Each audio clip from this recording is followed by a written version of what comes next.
Singh, bureau chief, Aligarh. आप देख रहे हैं जी न्यूज भारत। यहाँ कुछ लोग मेरे साथ बैठे हुए हैं। ये किस मकसद को लेकर बैठे हुए हैं? इनको 80 दिन हो चुके हैं यहाँ पर धरने पर। क्या इनका मकसद है, मैं सीधा इनकी जुबानी आपको सुनवाता हूँ। सर, क्या नाम है आपका? मैं फैसल रईस गांधी। सर, यहाँ जैसा कि मैं यहाँ देख पा रहा हूँ पैनल में 80 दिन हो चुके हैं। क्या ऐसी समस्या है जो अभी तक इसका सॉल्व नहीं हो चुका है? देखिए, समस्या अलीगढ़ मुस्लिम विश्वविद्यालय प्रशासन ने पैदा करी जी।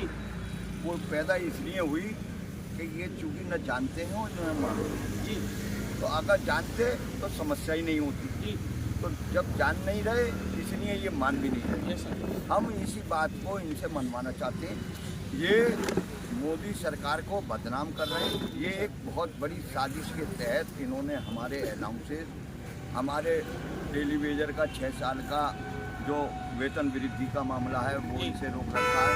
हम ये अपने मामलात में तो कहते हैं कि हम सेंट्रल गवर्नमेंट की हम ऑटोनोमस बॉडी हैं, ये कार्य खरीद रहे हैं। ये सारी बातें, सारी सुख सुविधाएं जो केंद्र सरकार द्वारा दी जा रही हैं वो अपने आप के लिए तो सब ये कर रहे हैं, लेकिन अगर नहीं कर रहे तो नॉन टीचिंग कर्मचारियों को। तो बात ये है कि हमारे अलाउंसेज जो केंद्र सरकार टेम्परेरी एम्प्लॉइज को देता है ये इन्होंने रोक रखे हैं पिछले दिसंबर 2022 से। अब ये जनवरी 2024 आ गया, यानी 13 महीने का हमारा अलाउंस है।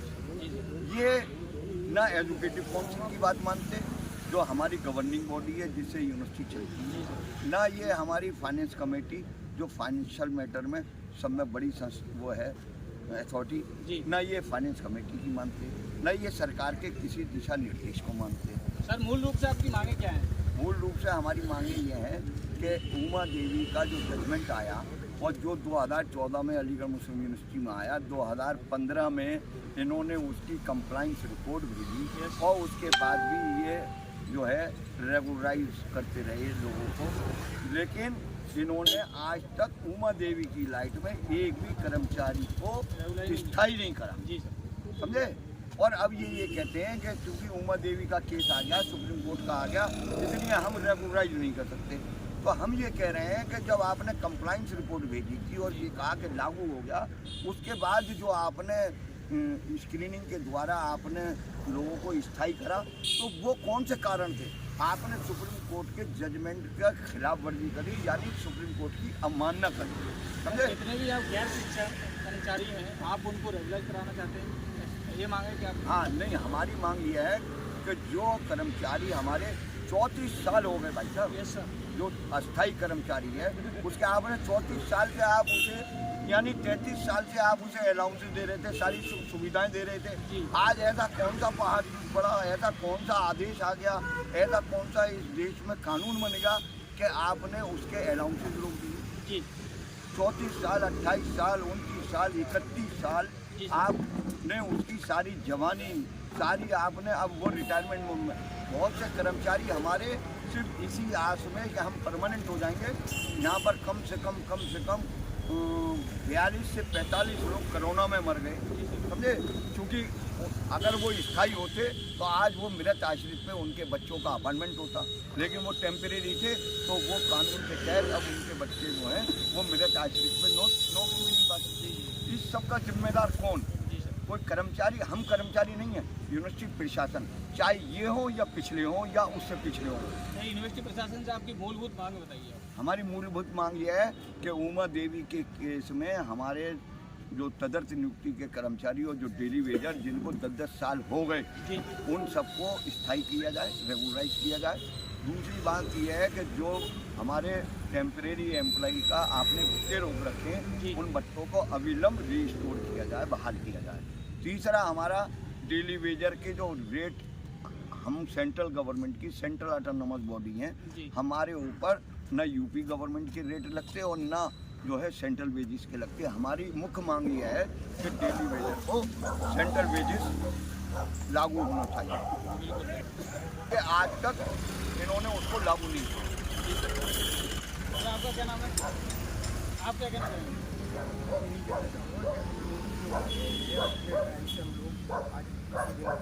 जी, और आज हम लोग जो है इतना परेशान हैं लोगों को कोई मांग, महंगाई बढ़ रही है, महंगाई बढ़ रही है, सारे हम लोगों को कोई काम हो ही नहीं दे रहा। सभी सीटों पे अधिकारी बैठे हुए हैं, हमारी क्यों नहीं मांग? सर ये 80 दिन हो गए लगभग।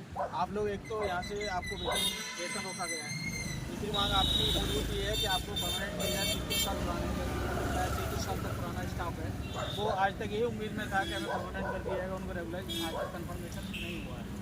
तो इस संबंध में और मतलब क्या चाहते हैं? और इसके अलावा यही मांगे, हमारी ये मांगे पूरी कर दी जाए। जो हमारी 10 मांगे हैं, ये मांगे पूरी कर दी जाए। हम लोगों से कहा जाए, हम अपने अपने गाँव में चले जाएंगे। हमको यहाँ धरना लगाने के लिए जोड़ी बैठे हुए हैं। सर आपका क्या नाम है? आप क्या कहना चाहेंगे?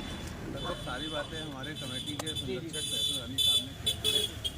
दूसरी बात यह है कि हम लोग क्या कह रहे हैं, इससे फर्क नहीं पड़ता। हमारे वाजिब सवाल हैं, हमारी चीज़ों को रोका गया है, इसलिए हम लोग यहाँ के बैठे हैं।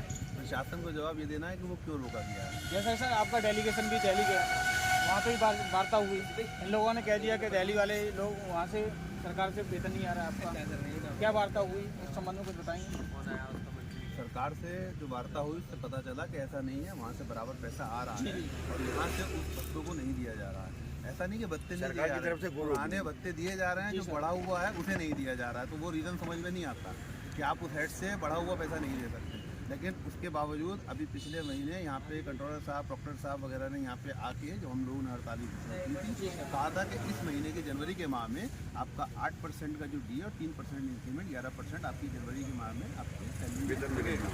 और उसकी फाइल चल भी रही है, उसकी उम्मीद है। लेकिन मेन बात यही है कि सबसे पहले हम लोगों को कंफर्मेशन, इंडिविजुअल्स के वेजेस और इस सबसे बड़ी हमारी मुख्य मांगों में से एक है।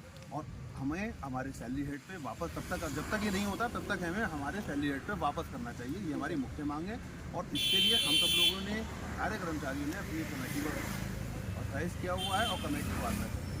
अब आप से भी हम लोग ये उम्मीद करेंगे कि हम लोग तो वार्ता कर रहे हैं, हमें जवाब नहीं मिल रहा, आप लोग भी जाएं और पता करें कि ऐसा इन्होंने किस कारण किया। बिल्कुल सर, जैसे कि रजिस्टर साहब से आपकी टेबल पर बात हुई होगी, टेबल ऑफिस हुई सर की हुई है बात? हाँ सर, आपकी टेबल पर बात हुई है रजिस्टर साहब से या बीसी साहब से? नहीं, हमारी पूरी यूनिवर्सिटी इंतजामिया के सामने बात हुई और पूरी कमेटी के लोगों ने बात करी, लेकिन इनके पास हमारे सवालों का कोई जवाब नहीं। कोई जवाब नहीं? कोई जवाब नहीं। ये सिर्फ जो है स्टेरिंग काटते हैं सरकार की तरफ। हम दिल्ली 2 बार हो जाए, आज भी हमें जाना था, लेकिन सरकार की तरफ से कोई पाबंदी नहीं है। सरकार की तरफ से पैसा आ रहा है। सरकार ने तो बिल्कुल स्पष्ट कह दिया कि इन्होंने समस्या पैदा करी है, ये समस्या का समाधान अपना आप निकालें, हमसे कोई मतलब नहीं। ना हमने लिख के दिया, ना हमने इनसे ज़बानी कहा। ये इन्होंने अपना आप बनाया है समस्या, तो ये अपनी समस्या अपना आप निपटाएं, हमसे कोई मतलब नहीं। रही बात पैसों की, तो ये पैसे हमसे डिमांड तो करें भाई। आप जब तक बच्चा रोएगा नहीं, माँ दूध कैसे पिलाएगी? तो बात ये कि आप, जब हमने यहाँ पर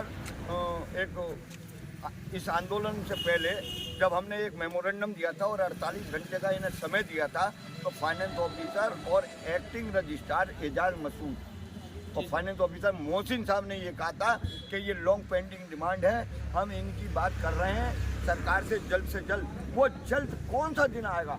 1 साल हो गया। ये सिर्फ अपने सत्ता के नशे में चूर है।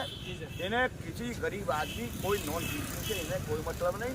ये यूजीसी का वायलेशन कर रहे हैं, ये सरकार के निर्देशों की धज्जियाँ उड़ा रहे हैं। इन्हें कुछ नहीं, इन्हें सरकार को बदनाम करना है। जनपद अलीगढ़ के प्रशासनिक अधिकारियों से आपने अपनी बात रखी? हाँ, हमने जिलाधिकारी महोदय को भी अवगत कराया। जब हमने हड़ताल करी थी 9 तारीख को, उससे पहले हम जिलाधिकारी महोदय से मिले थे और हमारे जो इससे पहले SSP थे कलानिधि नाथ नैथानी साहब, हम उनके कार्यालय में जाके मिले थे। और जितनी गंभीर पूर्व SSP ने हमारी बातें सुनी, उतनी गंभीरता पूर्वक तो इन्होंने आज तक नहीं सुनी हमारी मांग। टेबल मीटिंग हुई SSP के साथ में, फिर उन्होंने कोई आश्वासन दिया? उसका आश्वासन? हाँ, उन्होंने कहा था हम बात करेंगे आपके प्रशासन से। प्रशासन तो यहाँ हर आदमी जो आ रहा है वो यही कहता है कि हम बात करेंगे। असल में इनके पास कोई जवाब नहीं है। ये आते उधर से, फिर जब बात होती है तो फिर ये हमारी तरफ से हो जाते हैं। हम तो ये कह रहे हैं ना, मीडिया बंधु जाके पूछे ना उनसे कि सरकार का वो निर्देश दिखाइए जिस पे इनके बच्चे रोके गए। सरकार का वो आदेश दिखाइए जो आप उमा देवी का रेगुलराइजेशन का सुप्रीम कोर्ट का जजमेंट आपने 15 में भेज दिया तो 21 तक कैसे हुई? आप इनसे सवाल करो कि आपने कंटेम्प्ट करा, आपने 15 का ऑर्डर कंटेम्प्ट करा, उसका जिम्मेदार कौन?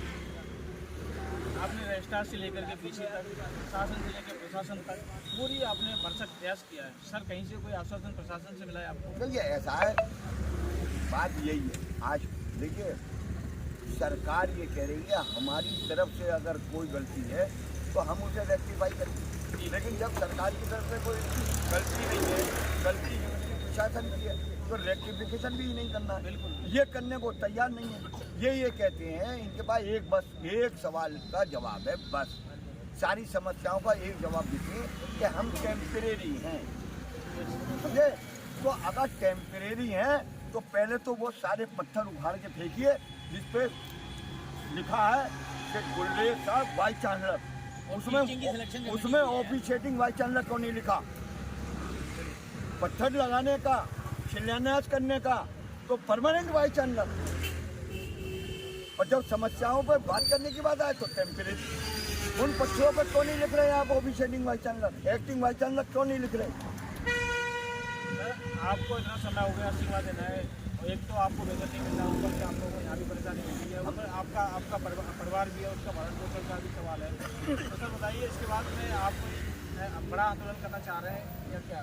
देखिए पहली बात तो ये है कि अगर 18 जनवरी तक हमारे एक्सटेंशन जो 1295 कर्मचारी और 302 टेलीविजन के नहीं आते तो 18 तारीख को हम यहाँ जनरल बॉडी बुलाएंगे और जनरल बॉडी में कठोर निर्णय लेकर उसका सारा जिम्मेदार यूनिवर्सिटी प्रशासन होगा। हम यूनिवर्सिटी को पैरालाइज करेंगे अनिश्चितकालीन के लिए, और हमें फिर कोई गुरेज नहीं है कोई बड़ा कदम उठाने, क्योंकि हमें अब 13 महीने हो गए, समझे? तो ऐसा है, कोई ज़रूरत नहीं अब हमें।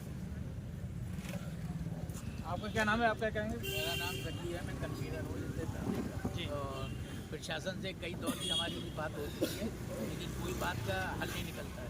प्रशासन अपने नशे में चूर है और वो ये समझता है बेवकूफ़ हैं, यहाँ बैठे हैं, शाम में इकट्ठा होकर अपने चले जाते हैं। प्रशासन को हम लोग बता भी चुके हैं, अब बहुत हो गया है, सर से ऊपर पानी जा चुका है। अगर प्रशासन ने जल्द हमारी समस्याओं को हल नहीं किया तो कोई भी, जैसे अभी फैसल साहब बता रहे थे कि 18 में हम GVM करेंगे, उसमें कोई भी निर्णय ले सकते हैं, और निर्णय फिर अब हमको कैसा होगा, बहुत सख्त निर्णय होगा, आर पार की लड़ाई होगी इनसे। इन्हें बहुत हो गया, ये अपने नशे में चूर है। अधिकारी जो है कर्मचारियों से लड़ रहा है और उसमें अपने आप को बड़ा समझता है कि साहब हम इनसे लड़ रहे हैं, हमें दिमाग पूरी नहीं कर रहे। उसको शर्म आनी चाहिए, वो अधिकारी है, वो हमसे लड़ेगा, हम उसके अंडर में काम कर रहे हैं। हमारी समस्याओं का हल इन्हें ही करना है, कहीं बाहर से आदमी नहीं आएगा करने। समस्या पैदा भी इन्हें करनी, हल भी इन्हें निकालना है। और अगर आप हल नहीं निकालेंगे, हम ऐसे ही बैठे हैं और आप भी बैठे हैं, तो काम में भी फर्क पड़ेगा। कब तक हम ऐसे बैठे रहेंगे? कोई ना कोई हल हम भी निकालेंगे, फिर हम भी कोई शोक कदम निकालेंगे यहाँ से। हमारा कहना ये प्रशासन से अनुरोध है हमारा, ये एमपी प्रशासन से, इसे शीघ्र ही हल करें हमारे मसले को। अगर नहीं करते हैं तो बहुत बुरे परिणाम होंगे। और ये विरोधी हैं, एम्प्लॉयज़ विरोधी हैं, हर स्तर पर यहाँ कर्मचारियों का शोषण हो रहा है, हर स्तर पर शोषण करते हैं, ये परेशान करते हैं किसी भी जगह। ये समझिए हम लोग ऐसे समझते हैं जैसे कीड़े मकोड़े हैं, हम काम करने वाले ही नहीं हैं, बस यही अधिकारी हैं, वाइट बिल्डिंग में बैठते हैं, यही बस है, ये यूनिवर्सिटी चला रही है, यूनिवर्सिटी हम चलाते हैं, हम भी रीढ़ की हड्डी है, हमारा भी एक पार्ट है, हमारा भी यहाँ कंट्रीब्यूशन है। अगर हम नहीं होंगे तो ये इनकी ताकत नहीं है, ये अधिकारी यूनिवर्सिटी चला लें, पानी तक के लिए मोहताज हो जाते हैं। अभी स्ट्राइक करी थी हमने 14 तारीख में, तो बिजली पानी सब बंद कर दिया था, तो इन्हें दिन में तारे नज़र आ गए थे। लेकिन वो हठधर्मी पे है, क्योंकि रजिस्ट्रार साहब यहाँ के माहौल से वाकिफ़ है नहीं, वो अपनी तानाशाही अपनी वो दिखाते हैं कि साहब हम आप बहुत ताकतवर हैं। आप हमसे लड़ रहे हो, आपको आना चाहिए, आप अधिकारी हो। और ये फेलियर है इनका, ये सक्सेस नहीं है, ये फेलियर है इनका। और अगर ये शीघ्र ही इन समस्याओं का हल नहीं करेंगे तो इनके परिणाम बहुत बुरे होंगे और कोई भी इनके खिलाफ हम लोग कदम उठाने में पड़ेंगे। जैसा कि आपने यहाँ सुना कि गैर शिक्षण कर्मचारी लंबे समय से 80 दिन से लगातार यहाँ पर धरना प्रदर्शन कर रहे हैं। यूनिवर्सिटी का जो भी प्रशासन है, आज तक इनकी कोई भी सुनने को राजी नहीं है। प्रशासन में भी इन्होंने गुहार लगाई है, शासन में भी इन्होंने गुहार लगाई, आज तक इतने समय के 80 दिन के बाद भी इनकी बात अभी तक नहीं सुनी गई। यदि आगे भी ऐसा ही रहा तो इनका उग्र रूप होगा। मैं ग्राउंड रिपोर्ट के साथ कुशेन सिंह, नमस्कार।